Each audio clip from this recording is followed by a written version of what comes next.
Hi hello good morning driver మిత్రులందరికీ ప్రత్యేకమైన ధన్యవాదాలు. మన ఛానల్ వీక్షిస్తున్న సబ్స్క్రైబ్ చేసిన మన ఛానల్ వ్యూవర్స్ అందరికీ ప్రత్యేకమైన ధన్యవాదాలు.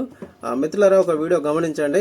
ముందు ఒకటి డీసీఎం పోతుంది, వెనకాతల నుంచి ఒక లారీ వస్తుంది, మధ్యలో జస్ట్ తక్కువ ఉంటుంది గ్యాప్. ఆ తక్కువ గ్యాప్లో బైక్ అతను నేను వెళ్ళిపోతా అని చెప్పేసి అందులో జొరడం జరిగింది.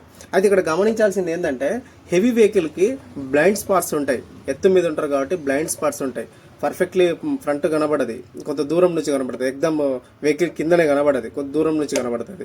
వెనకాతల కూడా కొంత దూరం నుంచి కనబడుతుంది. కాబట్టి దాని బ్యానెట్ అది బంపర్ వెనుకనే వస్తూ ఉంటారు. ఇది ట్రాఫిక్లో ఆగినప్పుడు కానీ, ట్రాఫిక్లో వెళ్తున్నప్పుడు, స్లోగా వెళ్తున్నప్పుడు బైక్ రైడర్స్ కావచ్చు, ఆటో డ్రైవర్స్ కావచ్చు, కారులు కావచ్చు, ప్రతి ఒక్కరు ఆ బండి బంపర్ని ఆనుకొని వస్తూ ఉంటారు. బంపర్ని ఆనుకొని వస్తే ఎక్కడైనా చిన్నగా ఒక 2 feet అట్లా బ్యాక్, 1 feet 2 feet అట్లా బ్యాక్ రివర్స్ తీసుకోవాలనుకున్నప్పుడు బంపర్ నానుకుంటారు, కిక్కి నారని కొడతారు. అట్లా రావద్దు. 50 feet డిస్టెన్స్ అని రాసి ఉంటుంది. ఎందుకు? అందుకే దూరం ఉండాలి.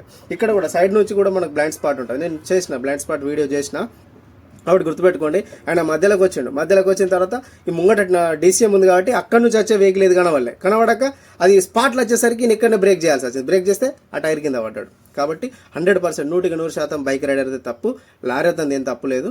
కాబట్టి ఇది గమనించండి. హెవీ వెహికల్స్కి బ్లైండ్ స్పాట్ ఉంటుంది. కాబట్టి బైక్ రైడర్స్ కావచ్చు, ఆటో డ్రైవర్స్, చిన్న వెహికల్స్ ఏవైతే ఉన్నాయో హెవీ వెహికల్కి ఎంత దూరం ఉంటే అంత మంచిది.